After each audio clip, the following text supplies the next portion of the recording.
So the Fallout franchise just turned 25 years old on October 10th, 2022. The first Fallout game released was October 10th, 1997. It's awesome how long this franchise has been around. And just a few of the ways Bethesda chose to celebrate Fallout's 25th anniversary was to make Fallout 76 free to play from October 4th to the 11th to let people try it out. And they also chose to have a major discount sale on all Fallout games. The discount on the Microsoft Store and PlayStation Store lasted until the 12th, and the Steam sales are still currently going on until October 18th. You can literally get Fallout 76 for 75% off. It's awesome of them to do this, and like I mentioned, this is just a few of the things Bethesda decided to do to celebrate. This has helped introduce many new players to the game. It's great seeing so many fresh accounts come out of Vault 76 and the servers for the first time. It's a lot of fun surprising the players straight out of the vault by dropping goodies to help with their journey. Feels good helping out, especially now, a lot of these players are just starting. But yeah, since we're getting new players, I decided I'd show another 20 Fallout 76 tips that would be beneficial knowing early. I've made a video like this in the past, and it seemed people enjoyed it for the most part, as you can see here. Very thankful of all the support on it. However, those tips in the video were before the Wastelanders DLC, when we got human NPCs. Even though it is an older one, it's still got useful tips in it till this day. So I definitely recommend checking it out sometime if you haven't. I'll have a link to it in the description. I plan on continuing this kind of content, showing 20 tips each video, until I've shown at least 100 tips altogether. But yeah, consider leaving a like, by the way, if you find this content enjoyable. It'll also help the video get more passed around the Fallout 76 community so more players can learn about these tips. As always though, that's totally up to you. Just leaving a reminder here in the beginning. But yeah, let's go ahead and get into all of these now. So yeah, these first few tips will be over inside the Whitespring Mall. This is a very convenient location to know about, and it's over at the Whitespring Resort. I'm currently outside of the resort here, and one of the ways to find the mall, in case you don't know, is by entering the place through here, and once inside here you could find the mall down these stairs. And one of the reasons why the Whitespring Mall is convenient to travel to is because of everything that you can find in the Artisan's Corner shop inside of this place. As you can see, you can find loads of crafting stations here. A weapons workbench, some chemistry stations, some power armor stations. You can even find a brewing station here. There's also cooking stations you can utilize, armor workbenches here you can utilize, and tinker's workbenches here for you. There's also a stash box here you can use, and a scrap box here you can use. Not to mention a place where you can respec your character at if you want to. As you can see, this machine here will help you respec your character. There's also a legendary exchange machine in here that you can use to, scrap your legendaries to get Scrip. That's also here. And there's also a gold press machine here that you can turn your treasury notes to for gold bullion. So yeah, you got loads here that you can utilize in this one area. So say like you don't have enough to make like a weapons workbench currently at your camp. You can easily just come here and use this weapons workbench. Or you don't have enough to make like a power armor station, or you don't have room or something for some of these workbenches at your camp. You can just come here and use these.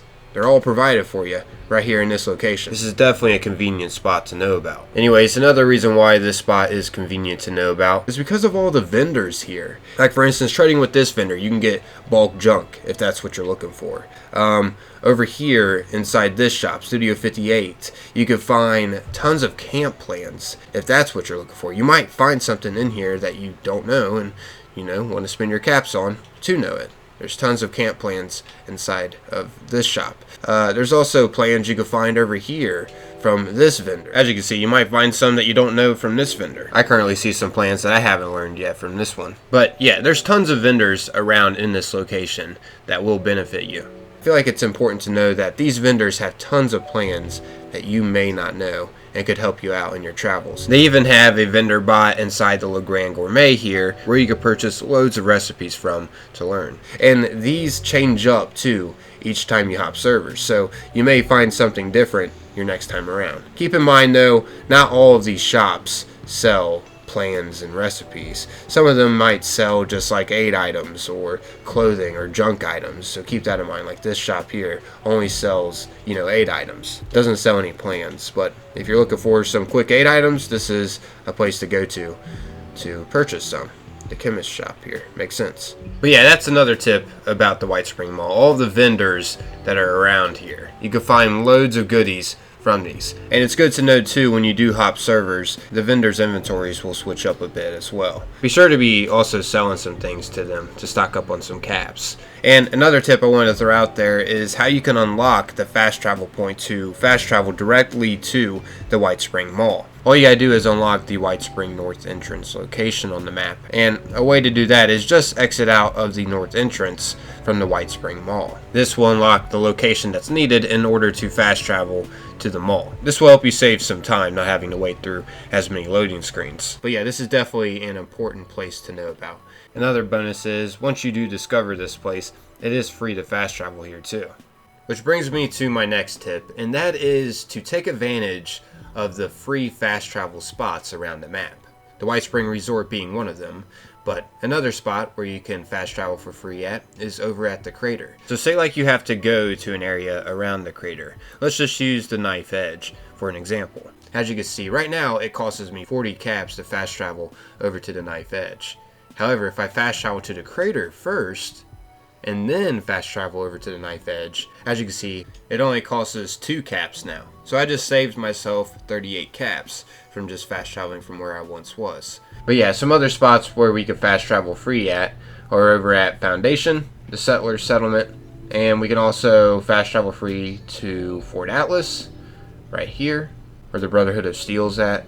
Anyways, you can also fast travel free over to Vault 76, as well as to the Rusty Pick, which is located in the Ash Heap. This is where the Purveyor is at. And you can also fast travel for free to your own camp and to public events with exclamation points. You can also fast travel for free to them. So yeah, there's free fast travel points all around the map to help you in the long run save some caps. However, you are going to have to go through some more loading screens though, so getting to the location could take a bit more time. So that is a downfall over using the free fast travel locations. But overall, this will help you save caps. Anyways, next up I'm going to be getting into Treasury notes. You get Treasury notes by completing certain quests and events. Depending on the difficulty level of the event will be how much Treasury notes you'll be rewarded for completing that specific event. Like as you can see here, the event Heart of the Swamp is available to go do, and if I go over and click on the event to join it, it states what I'll get from completing it. As you can see, the potential rewards are legendary items, legendary cores, and treasury notes. And the amount of treasury notes you get depend on the difficulty level of the public event. Like for example, medium difficulty public events like the Heart of the Swamp, you get 3 treasury notes when completing. And for hard difficulty level public events, you'll get 4 treasury notes. Like if you complete Radiation Rumble, or if you defeat the Scorched Beast Queen at the Scorched Earth event after nuking the Fisher Site Prime, you'll get 4 treasury notes for doing these public events, which I definitely recommend to join in on the hard difficulty level public events because you'll get loads of experience too from them. But yeah, the hardest difficulty level public event is considered very hard, and you'll get 8 treasury notes when completing it. Like for example, the Colossal Problem event, where you have to go inside Monongah Mine and take on the Wendigo Colossus boss named Earl Williams, and then escape the mine. Yeah, that event can definitely be worth it completing. There's also other unique rewards that come from it too. But anyways, these next tips I'm going to be getting into are where to go to turn in your treasury notes at. I'm going to be showing a few locations over where you can go, and I'll also be showing you where to go to spend your gold bullion that you get from the treasury notes. Just in case you don't know, because this is some really important information to know about in Fallout 76. First location will be over here at Foundation, which is the Settler Settlement. It's located right here on the map. Yeah, once you get over here, you can find a gold press machine to turn in your treasury notes over here next to Samuel, which is the vendor that sells things for gold bullion. As you can see, the gold press machine though is located right here. And keep in mind, each treasury note is worth 10 gold bullion. So you're able to turn in 40 at a time to get 400 gold bullion a day. And also, one of the locations where you can spend your gold bullion at is from this guy here named Samuel at the Settler Settlement. As you can see, he sells a lot of goodies. And keep in mind, the higher reputation that you have with the settlers, the more things become available for him to sell to you. So yeah, this is one area where you can turn in your treasury notes and spend your gold bullion at. Another location will be located over at the crater, the Raiders settlement, which is located right here on the map, on the complete opposite side. Now, I'm going to be choosing to fast travel to the exterior of this place, just in case you haven't been over here and unlocked the Crater Core, because that's where we have to go over here to spend our gold bullion and turn in our treasury notes at. But yeah, once you're over here, to enter the Crater Core, you'll just have to head on over here. As you can see, there's a sign right here that states core and points up. So yeah, this is the entrance to it. And once you're inside the Crater Core here, to be able to turn in your treasury notes, you'll just have to head on over here. As you can see, here's the gold press machine. And to spend your gold bullion, you just have to head on over to Mortimer, which the vendor is located right here inside this place, as you can see. And keep in mind, it's the same scenario with the settlers vendor, Samuel. The higher and better reputation that you have with the raiders, the more things become available from Mortimer that he sells. So yeah, keep that in mind. If you don't see anything that you like at first, you may find some things that you like over time. I'm not going to be getting into everything that they sell though in this video. But I will say I think it is pretty worth it to get the reputation up for the raiders and settlers. And it just gives you another thing to do in the game as well. Anyways, like I mentioned before, there's also a gold press machine at the Whitespring Mall next to the legendary exchange machine.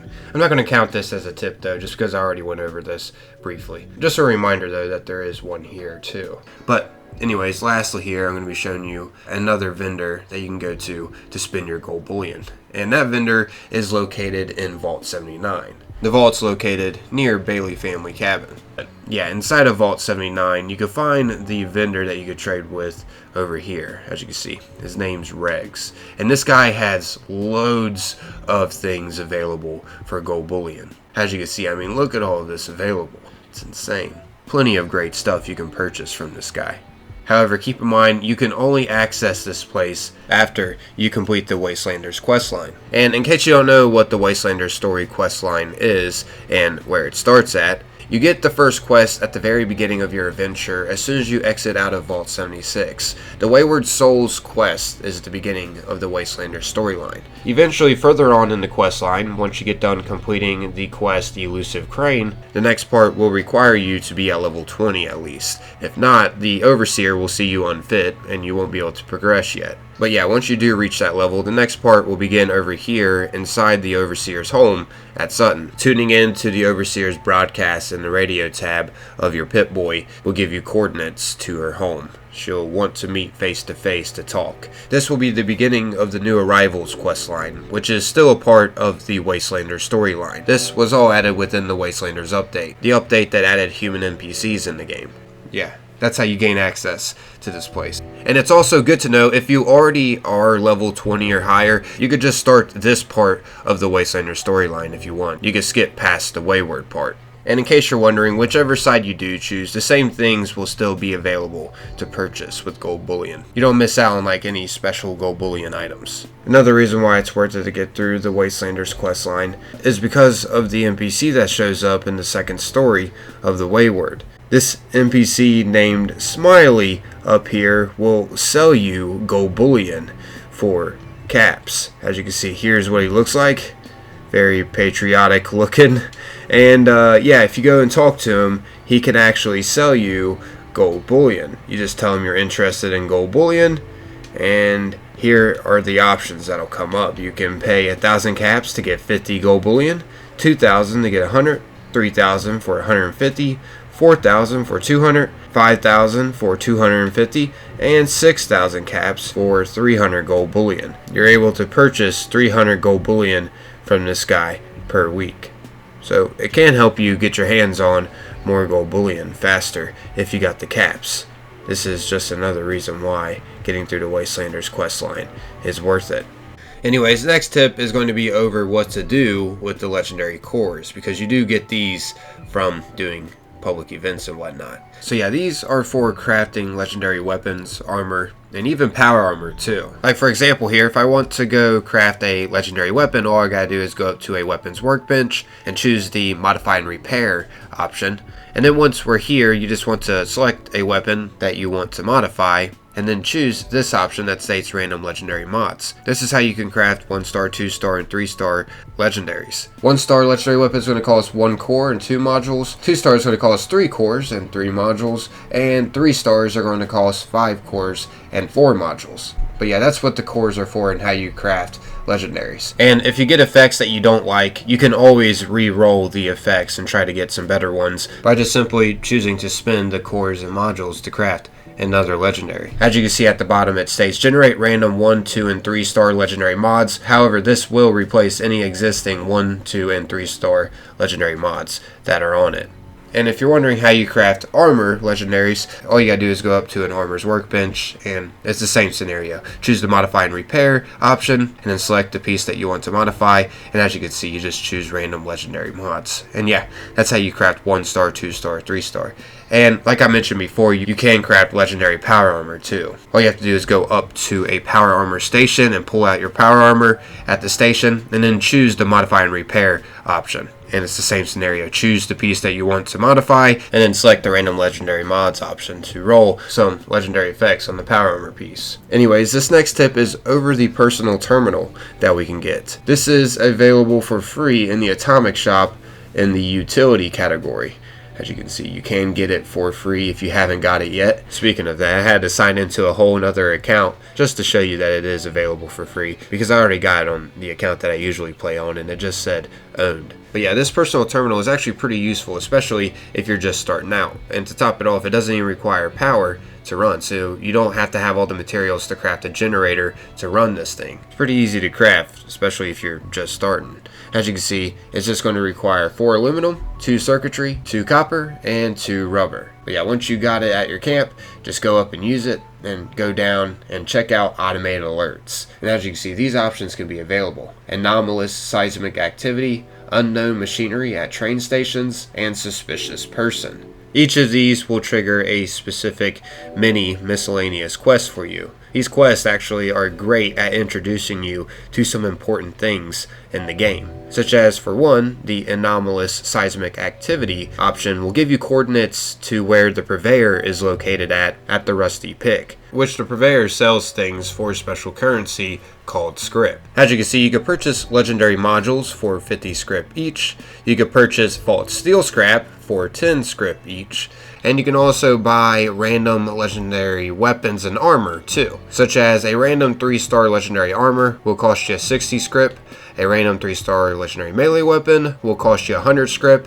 A random 3-star legendary power armor will cost you 120 Scrip. And a random legendary 3-star ranged weapon will cost you 100 Scrip. It's all a gamble with the legendary weapons and armor, but you never know what you're going to get. You could get something really good eventually. I know I have in the past. So yeah, there's quite a bit of nice things you can purchase from the Purveyor for Scrip. Which, speaking of Scrip, the unknown machinery at train stations option on the personal terminal will let you know about how these strange machines are around train stations. And these strange machines are legendary exchange machines. So yeah, these coordinates will lead you straight to a legendary exchange machine at the nearest train station, which we turn in our unwanted legendary items to these legendary exchange machines for Scrip to buy things from the Purveyor. They go hand in hand. Actually, you can find a legendary exchange machine too at the Rusty Pick where the Purveyor is located at. But yeah, these are definitely convenient to know about. Anyways, the suspicious person option will give you coordinates to a tourist that has some items on them that you loot. Those items will be a holotape, a bucket list, and a broken camera. And once you do loot these items, you'll trigger a quest called Bucket List. This quest is an introduction to the camera. It shows you how to repair a broken one and use it. You'll have to use it during this quest too. You have to take pictures over the locations the tourist had on their bucket list. So yeah, at the beginning of this quest, you'll have to go to a Tinker's Workbench to repair the broken camera that you got. And once you're on a Tinker's Workbench, you'll just have to choose the camera option. This is where you can repair the broken camera. As you can see, it's going to require 3 adhesive, 5 aluminum, 1 broken camera, 2 glass, 5 silver, and 3 springs. So yeah, that's how you're able to use a camera, in case you didn't know. I will also mention, once you do repair the camera, you'll also get some film with it too, which is beneficial because it does require it to use it. Whenever you run out, you can just craft more at the same place where you're able to repair the broken camera at, on the Tinker's Workbench. I will also mention, completing the bucket list rewards you with some caps, some photo frames for photo mode. It'll also reward you with a camera lens modification to make it so you can zoom in with your camera, and you'll get a postcard collage poster that you can place at your camp, and of course some experience too. So yeah, you get some unique things for completing this. Anyways, this next tip is one of the benefits over getting the camera. Once you complete the New Arrivals quest line and trigger the Overseer Overseen main quest, which is the next part of the Wastelanders story quest line, you'll also unlock the ability to do a very useful daily quest with Davenport that requires a camera to complete. As you can see, as soon as I completed the New Arrivals, a miscellaneous quest popped up to go talk to Davenport. This is a useful daily quest you can do with the robot that's inside the basement of the Overseer's home, which is located right here from Vault 76. Davenport will want us to go take pictures of either the crater or Foundation for intel. The convenient thing about doing this is that you can gain faction reputation with either the raiders or settlers, depending on which place you decide to get pictures of. For example, I just took pictures around the crater, and now I have a choice to return these to Davenport or show these to Ward to get faction reputation experience. I gotta say, it's definitely worth it to show the faction because, as some of you may know, it takes a very long time to get max reputation with the settlers and raiders. So doing this for some extra faction reputation each day will definitely help the process of getting to max. This is a great benefit to know about that you can do if you take the time to get the camera. Anyways, afterwards, once you do get the faction reputation experience, be sure to return to Davenport to fully complete this daily quest so you can repeat it the next day for more faction reputation. I will mention another tip. If you have 8 and higher charisma, when you do return to the robot, you don't have to technically tell them that you sold the photos to someone else. As you can see, this option will become available if you have 8 and higher charisma. And choosing this one will make it so Davenport won't be as upset with you and will give you some caps still for completing this. Anyway, something else to know is if you do complete the bucket list quest and get the camera lens modification, a new modification will become available as a reward from completing the photo opportunity daily quest with Davenport. All you'll have to do is, after you take the pictures, just head back and give them to Davenport instead of turning them into a faction to get faction reputation. I will mention too, when you do go back to Davenport to give the photos, these special dialogue options will be available to help better the rewards you get from completing this daily quest. You'll have to have at least 8 and higher charisma or 8 and higher intelligence. So yeah, keep that in mind. I do recommend, if you are wanting the camera lens, once you do get it, to just go back to getting faction reputation from this daily, because it does help with the progress of getting better faction reputation. It's just another thing you can do to get more reputation experience. And you'll also get Scrip and Treasury notes too. So yeah, doing this daily is worth it. Anyway, speaking of reputation, that's what I'm going to be getting into lastly here, just in case you don't know much about it. First off, in case you don't know how to check your reputation status with the settlers and raiders, all you got to do is pull up the social menu and then go above the public teams and where your friends list is located at and whatnot. As you can see, it states what your reputation status is at. On this profile, I'm currently neighborly with the raiders and neighborly with the settlers, which is right before maxing the reputation status. After neighborly is max reputation, and it takes a while to officially max, I will say. Which, speaking of getting your reputation status better, I guess I should show you a few more daily quests that you could do each day you sign in. Over at Foundation, where the settlers are located at, you could talk to Ward over here. Ward's located in this little trailer here. And when you go to talk to him, he'll want some help retrieving some stolen goods. And if you choose to help him, this will be the beginning of the daily quest called Vital Equipment. Doing this will help increase your settler reputation. It's really easy. All you have to do is just go where it says to on the map and retrieve the stolen goods. And when you do go search for the goods, you can activate a tracking device to locate them easier. It'll be located in the radio category of the Pip-Boy. This is very convenient to use. I do also recommend, when you do go return these stolen goods, to just donate them back to Ward instead of wanting something in return for doing it, because it'll give you an extra little boost with your settler reputation. Anyways, yeah, also keep in mind, the higher reputation status you have, the more things become available to purchase with gold bullion from Samuel over here. As you can see, this is the Settlers Gold Bullion vendor. So yeah, this is one of the major benefits over increasing your reputation status. More unique things become available for you. Anyways, as for the raiders, you can find some daily quests over here at the crater from speaking with Roxy. She's located over here against the bus. The quest she gives you isn't difficult. You'll just have to deal with the former raider and then return and talk to her. Anyways, another daily over here that you can do will be provided from Rin, which she's located over here inside this place. Each of these NPCs will provide a daily quest for you to do to increase your raider rep. So yeah, definitely recommend completing these each day. I will say, if the raiders dailies aren't available, it's probably because you haven't got through the new arrivals quest line and did the strange bedfellows part, where you have to convince the raiders to get inoculated. But yeah, just like the settlers, the higher reputation you have, the more things will become available. The vendor that sells things over here for gold bullion will be located inside the crater core near Meg. As you can see, it's this robot named Mortimer. But yeah, I guess that's wrapping up this video. Hopefully you enjoyed this one and it was able to help you out in some kind of way. I genuinely wanted to make this to hopefully help players out, because there can be a lot to take in when first starting Fallout 76. But yeah, stay tuned for more tip videos like this. If you didn't learn anything new in this one or the previous one we made, maybe you'll learn something new in the next 20 Fallout 76 tips video we make. That is the goal out of making all these tip videos, to hopefully help you all out in some kind of way. And if you know of anyone that this could possibly benefit, consider sharing this video with them to hopefully help them out. But yeah, that's totally up to you if you want to take the time to do that or not. I'm out of here though, everyone. As always, thanks for taking the time, watching and listening. Until next time, peace.